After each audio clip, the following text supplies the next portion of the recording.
Hey Tears, how you doing? This is Alex with the Linux Tube.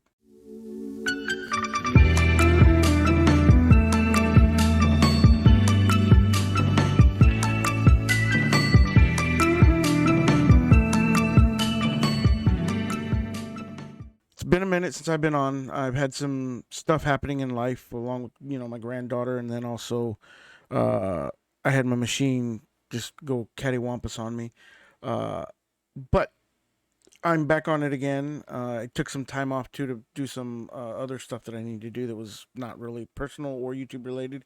It was just kind of decompressing a little bit. Either way, today we're going to take a look at Fedora 36 i3 because it's my favorite window manager that I use, and it was available in Fedora. It's one of the spins that they have. Now, I will tell you that I was using Titan Linux with the Run It system, init system, and I really enjoyed that one. I really did enjoy that. However, though, I kept having some bugs that came up on some of the stuff that I wanted to use, and it was just kind of easier to switch back to something that I knew. So I was going to actually switch back to Arco, but along the way, I kind of got squirreled into doing Fedora, and I was like, I'm going to give it a try. I've reviewed it. The Nobara OS one, I like Fedora. I've heard nothing but positive things from Fedora.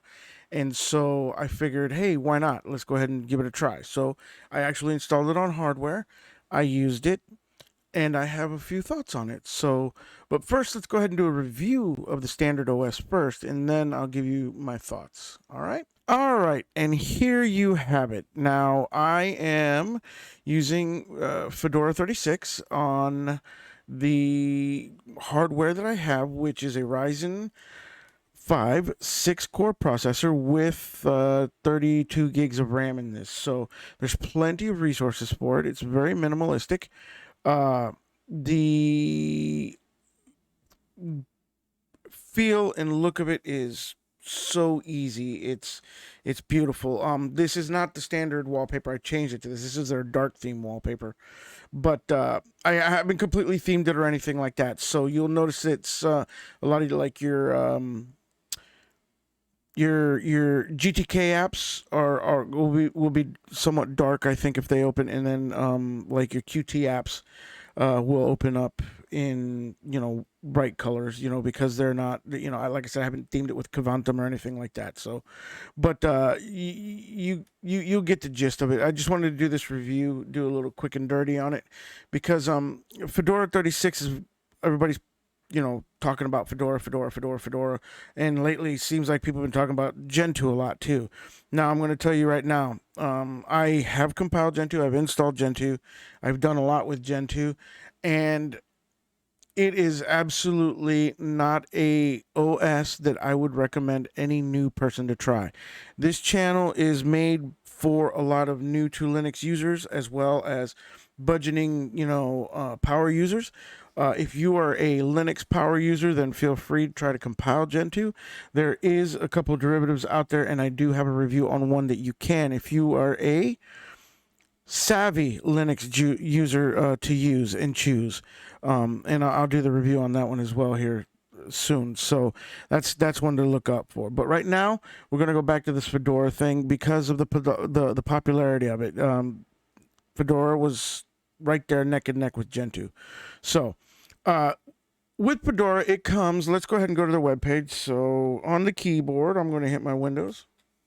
F1, I have shortcut keys already programmed in. So Windows and the mod key, which is a Windows key, F1 will bring up my Brave browser. If I do F2, Windows F2, it'll open up Firefox right there. And you notice how they open up in two windows. Now, they're side by side. They share equal real estate. That's just the nature of the tiling window manager. Now, if I hit the mod key, and enter, it's going to open up my terminal. Notice it divided the screen into 3 equal parts.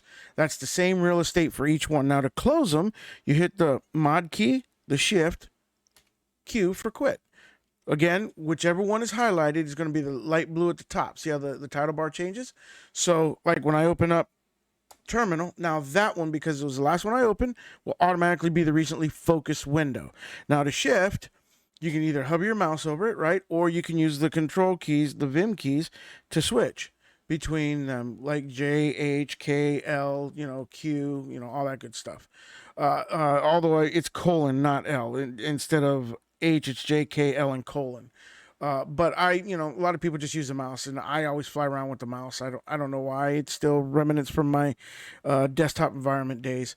But either way, so that's kind of a quick and dirty on somewhat of the navigation of i3. If you want an i3 uh, tutorial video, go ahead and leave a comment down below requesting that, and I'll be happy to do that for you guys as well. So now I'm going to go ahead and close out terminal. I'm going to make sure that it's highlighted first, and I'm going to hit Windows Shift Q, and it closes it out. I'm going to close out Mozilla. Windows Shift Q, close that out. And now we're going to go to the Fedora. If I can spell right there. The Fedora web page.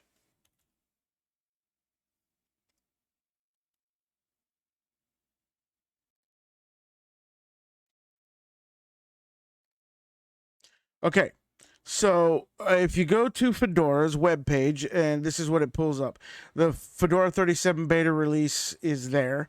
Find it on the downloads page link below.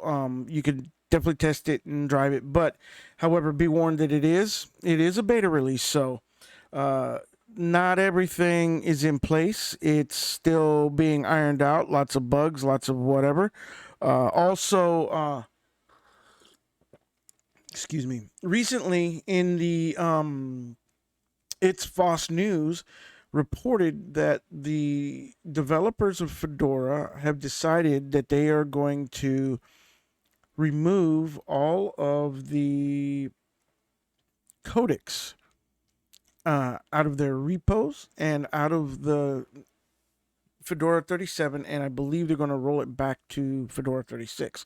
So if you're already on Fedora 36 right now and they send out an update after Fedora 37 is released, or just prior to the release of 37, you may lose the ability to do your HD codecs, because those it's mainly the HD codecs, not the ones that like will play audio and that kind of stuff, but the ones that are able to handle HD formats, the H265 and the H264.264 codecs are going to be gone. So that's going to break a lot of different platforms that are already out there right now. So just be warned of that if you decided to make the jump to Fedora. And I don't know that there really is going to be a workaround yet. I think the Linux community is still trying to figure out how they're going to handle this. And so just keep reading up and learning as much as you can on it. There's plenty of sites to go Google at for news. It's Foss News is a really good place as well. That'll keep you posted on those kind of things. So anyhow, so this is their webpage. That's the PSA announcement for Fedora right now. So this is their webpage. This is where it's at. Welcome to freedom. Fedora creators creates an innovative, free, and open source platform for hardware, clouds, and containers. They have the workstation, they have server, and they have Internet of Things edition. I think that is more of a server that handles lots of Wi-Fi connected things, like like your Alexas, your Google Nests, those kind of things. What you want to do is you want to go to the Fedora workstation to download that. That's the regular workstation, which I believe comes with it comes with GNOME default. Now they also have other emerging Fedora editions, which is Silverblue, which is a containerized one, container-focused one, and then Fedora Core OS, which is the minimal container-focused operating system. Then, if you want more, they have alternate downloads, which are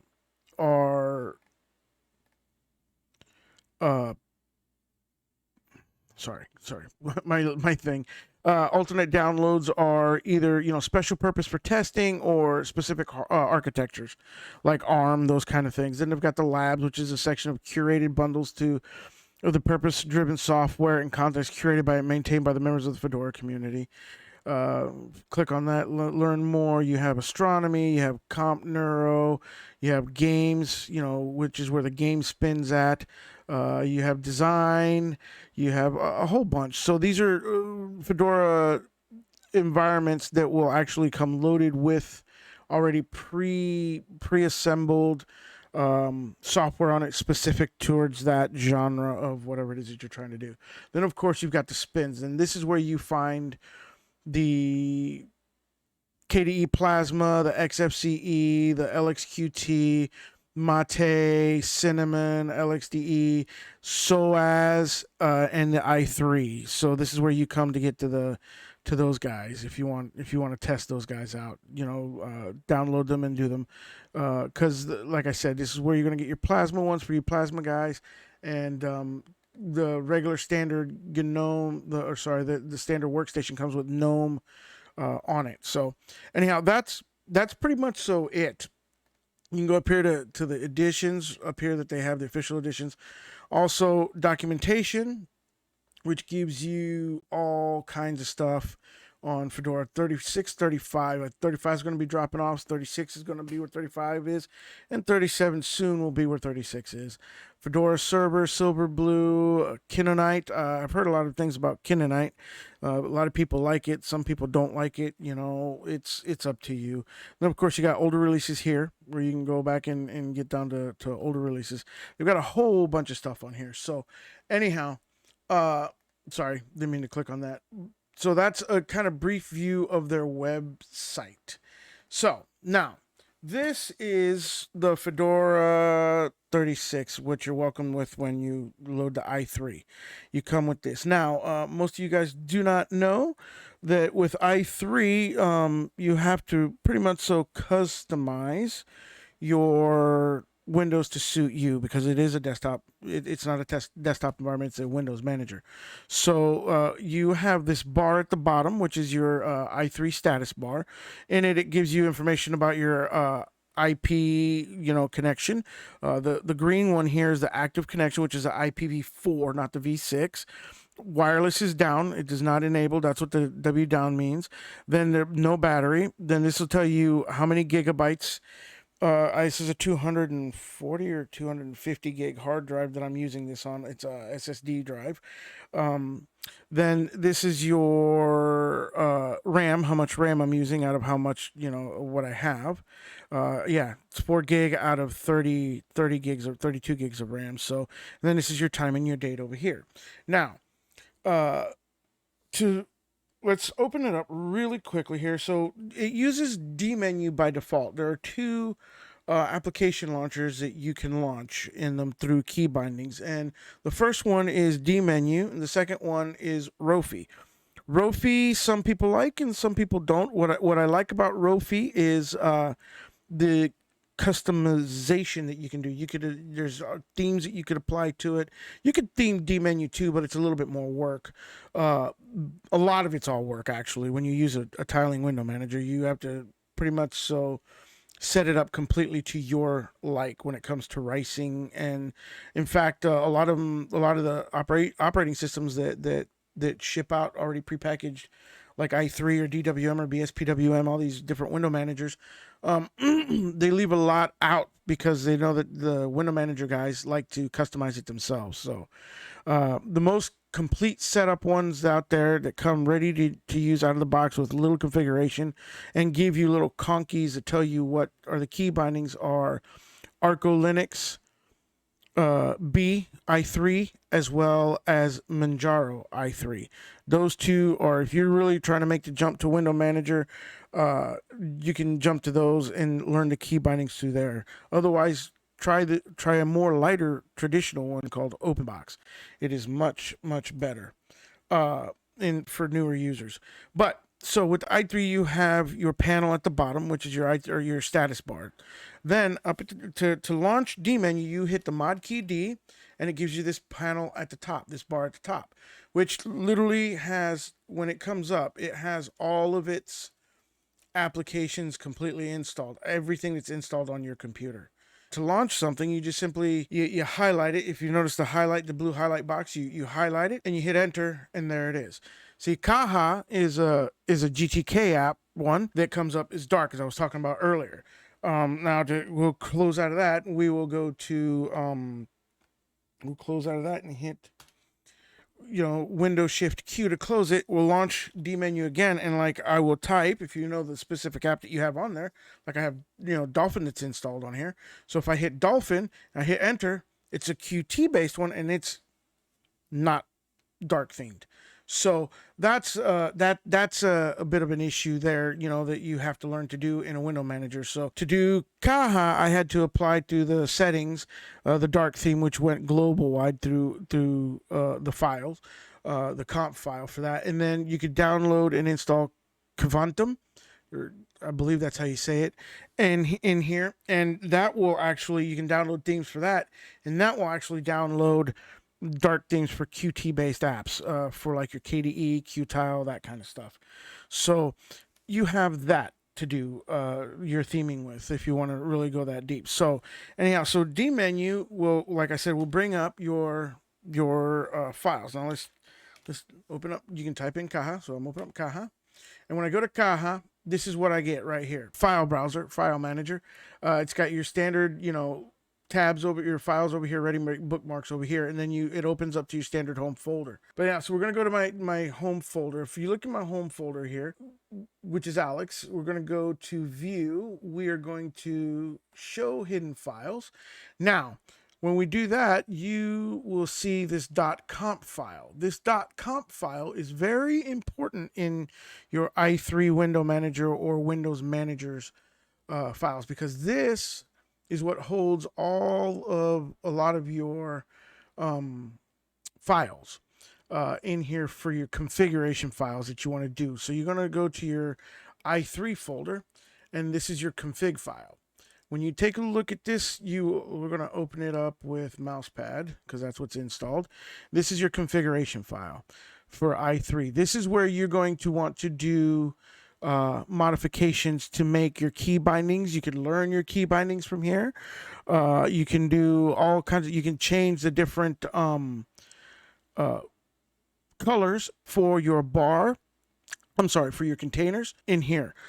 You could do all kinds of things. You could set auto executing apps to start automatically when you start your i3 desktop, like at the bottom, screen locking. I use X Auto Lock, which is a locking screensaver, right? And so in here you could set it to wait 60 minutes before it activates, and 30 seconds before it activates, it'll give you a little warning on the screen to say, hey, the screen's about ready to be locked. Hit da da da to avoid from it locking or whatever. And so I mean, this is a very important file for anybody who's making a jump to i3. This file right here is your config file. What I will tell you is this: the status bar uses the fonts that are set right here, fonts for window titles, as well as the fonts for widely installed programs, right? Now, for this one here, when i3 comes, for some reason, it's already set at, we'll put it at 8. Okay? It's set to 8 originally out of the box. So when you make a change, you got to basically save the file. You edit it, you save it, then you hit the Windows Shift key and C, and it restarts the i3 script that are running. And if you hit Windows Shift R, it restarts i3 completely. Now notice how the text in the status bar is very, very small, hard to read. I mean, I could read it there, but it's very small. So if I go ahead and I increase it to 11, which is a more comfortable one to look at, so you click File and you hit Save. Whereas if you're using Vim, it would be Shift. It'll be the Shift from Insert mode. You hit Escape, then you hit Shift : and then W with the exclamation mark, and that will save it for you.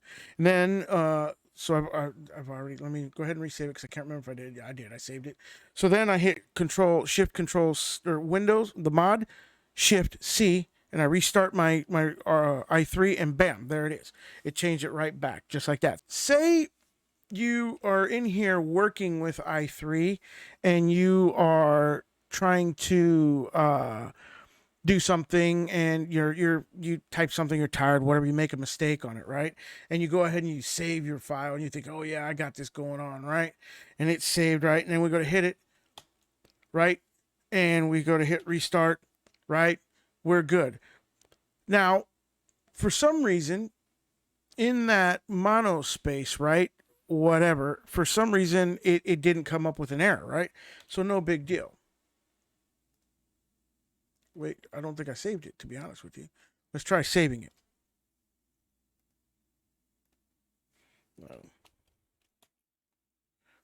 Yeah, see how it kind of made it a little different, but it didn't do much of anything to it, right?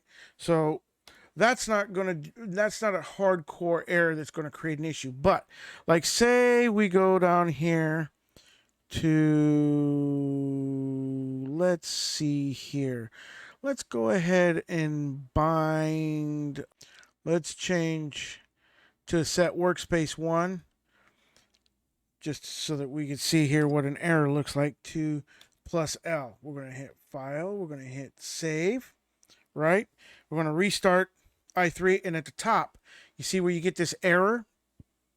You have an error in your i3 config file. So you have 2 buttons here. You got Show Errors, Edit Config, and then, of course, the Close It Out one. Now, we know what the error is, but say for some reason you didn't know what the error was. So you're going to hit Show Errors, and it's going to tell you, and to make the window full size from the shared real estate, you hit the window, the mod key, and F, and it makes it full size. And it says you have workspace 1. Right here is where it's at, is your error, right? And it doesn't tell you, normally it'll tell you, oh, duplicate key binding right here. Error, duplicate key binding, and it's right here for workspace 1 with key sim 1. So now you're going to be like, okay, we're going to go ahead and we're going to take a look at that. We're going to hit Shift Q for close that. And right here, right here, 1. See, oh, there's my, okay. So it can't be an L, it's got to be a 1. So we change it back to 1. We hit File, and then of course we save it. You can close, you can hit that, restart the thing, and bam, error goes away. Just like that. So if you're in here modifying or editing or adding to this or doing whatever you want to do, and you somehow make a mistake and you go to restart i3, you're going to get that error at the top that's going to tell you where the problem is. So not all hope is lost, and you won't get completely lost. However, what I do notice is a lot of people run into these errors and they don't actually read the error message. They peruse through it really quick, but don't completely read it, and they get lost on it. And that's important to not do that. You know, you don't know everything. I don't know everything. Nobody knows everything. So take the time, read the error. I see that with a lot of people have that same problem in their terminal. When they get an error in terminal, they're like posting these, I did this on my da-da-da, and in a lot of these Facebook groups that I belong in, and they'll post these screenshots that with this caption that says, I did this and I don't know what to do. Someone help me, please. And the error's sitting right there what the problem is. A lot of people just don't read it. They're scared of it because, for some reason. So take your time and read, because a lot of times when you make boo-boos, it tells you that you made the boo-boo and it tells you what it is. That's the single most important piece of information that I think if I could impart on every new to Linux user or actual Linux users that are getting more and more advanced, and they've had it for a while and they're starting to branch out and they're starting to do things and they make a mistake, read the output in your terminal or error logs like that. They tell you what the problem is. And then 9 times out of 10, you can Google search it or post a question somewhere and you'll get a clear and concise response to what it is. So remember that. PSA number 2 over with. Now, that's the config file for i3, and that's really about where you need to be if you're just making the switch to i3 or window managers from the standard desktop environment. Thought you want to play around with it, I'll give you that. Now, the other one that I'll give you is if you try the i3 Arch Wiki. Damn it, I misspelled wiki. i3 Arch Wiki right here. This will give you a lot of information on a lot of different things to do within i3. That's the basic start. It'll teach you about the bar, It'll teach you like where you can go and set different colors. Now that is in the bar part at the bottom of the i3 config file, where you can set colors and everything else that you want in there. Other bar alternatives that are available. There's all kinds of different things that you can do, but just know that this is a great tool source of information for anybody that's wanting to jump into it. I don't want to go too far in depth because that's another video all of its own as well. The i3 window manager that is usually used on Xorg 11 and is also on available through the Wayland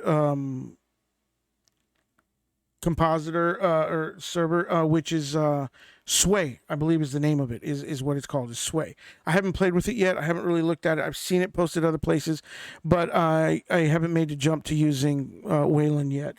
I've tried on a couple of distros, just on basic ones that I've installed and did reviews on, and it seemed to work okay. But you know, I if the wheel ain't broke, I don't really fix it. So I know a lot of people are like, but it's the way of the future and all that stuff, and that's okay. Go ahead. I'm gonna stay with mine until I can no longer stay with mine, and then when I can, I'll make the switch then. But either way, so like I said, finding applications, knowing what's on you install pretty much all your applications that you want. Fedora has compiled a lot of software in here for like the Kaha and that kind of stuff in here for you to use. However, if you're not sure and you want to see kind of like a grid size menu, there's a little cheat that I tell people to do. And so open up like, we're going to do Dolphin just because I know it's a little bit easier on that one. So what you want to do is like go here to your whatever application or thing you want to open, right? You do a right click on it for properties, right? And then you get with open with, and then you go here to other applications. This kind of gives you a bit of a guide, which if you look under accessories, it's kind of a cheat, and you'll see what's on here. Like I said, there's not a lot on here. Okay, it basically came with LibreOffice, the core system tools, which is the bulk rename, HTOP, Dolphin I added. It came with Kaha, Thunar I added, Virtual Machine I added, XFCE terminals, what it uses. It came with all these very few pzip I added, Nitrogen I added, Kavuntum is there because I was going to start theming it with Kavuntum, and then it's got disks I added. So I mean, it didn't come with a whole lot on here by nature, and most of your window managers won't, because that is the purpose of it, is the lightness of it, the less resource intensiveness of it. So at any instance, this is a quick way to see if you're like, oh, I want to open this program, I don't know what it's called, I'm not sure if it's installed. This is a way to find out real quick and easy right here. So other than typing it in, guessing what the name is and typing it up in D menu. So, but that is a quick and dirty on how to find that out. I would like to come back to you and tell you now some of the thoughts that I've had, because I've been using it now for about 3 weeks, and the package manager it uses is a DNF installer. So it's just like apt, only instead of sudo apt install, it's sudo DNF install. Where it's not like apt, and this I think is a key component, is the volume of software available out there. Now, there are other workarounds, such as compiling it yourself. There's also Flatpaks, which is awesome that you can use. In fact, Kden Live is broke on their repositories for some reason. I've downloaded it, I've installed it, I've tried to edit with it, and when I go to launch it, it crashes every time. It's got something wrong with it. It needs some Python lib stuff in there, and I've installed Python 3.10 on here. So for some reason, it's just not working. So what I did is I'm like, okay, you know what? I'm not going to spend hours into troubleshooting this, not when I shouldn't have to, on a majorly used program. And I'm going to go grab it in a Flatpak, and I grabbed it in a Flatpak, and it works just fine. So there are workarounds. However, though, maybe it's just me being an Arch user, loving the AUR. The AUR is so expansive. It's so huge. It's got so much community support that, to me, that is something that it's a bit. If you want to use a commonly used program that every I mean, there's only two out there. There's DaVinci Code and Caden Live, and you have content editors that are content creators that use these things, and also other people that work on Fiverr that use these things for, you know, income on a majorly used app. Why wouldn't you ensure that that has no breaks in it whatsoever? I mean, come on. That's just one of the things that I feel that about a lot of these distributions and the common core apps that are used all the time, or if they're really needed by the operating system, it should not be allowed to break so much at all. So, but I digress. I'm not trying to be mean. I'm not trying to bash, because overall, if I had to give Fedora Linux a grade from A through F, like we do in standard schooling, I'm going to give it a very high B plus, low end A, because it is a stable release. It is not a bleeding edge thing. It does allow you to update without really thinking that you're going to break anything. It gives you the, oh, by the way, go to linuxtube.shop. You guys can buy this cups just like this right over there. You can do many things very, very easily in Fedora, like you can any other distributions, without fear of it really breaking. Unless you're a power user and you do a lot of tinkering, then you may break it. But as a regular new to Linux user or savvy Linux user looking for a better distro to go to, I definitely can recommend Fedora 36.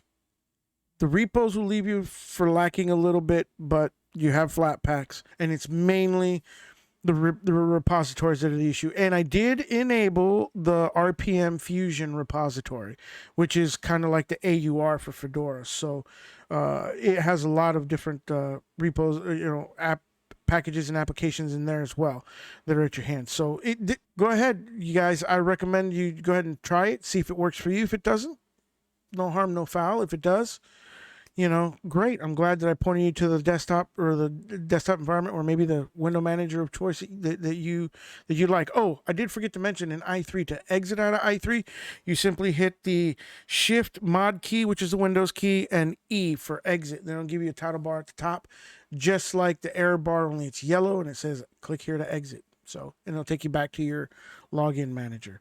So, either way, guys, thanks for watching. Please, if you have any comments or anything you'd like to share about Fedora i3 or anything that we discussed in the video, please drop a comment down below. Also, like and subscribe if you haven't. At least smash the like button for sure, because that helps me out in my algorithms with getting up there in the YouTube world. Also, you can follow us at all our socials. We're on Twitter, we're on Facebook, we're on Instagram, and we're also over on patreon.com. You can follow us over there, support us. I have no Patreons. I would love to have a Patreon so that I could post them on here and say, hey, this is the support of the channel, and do one of those wonderful things and give you guys a shout out. But, just please, if you can, please help if you can, because I'm not corporate sponsored. There's nobody helping me do this. It's all being financed by little old me, and it's my joy to do this. So thanks for watching, guys. Have a great day.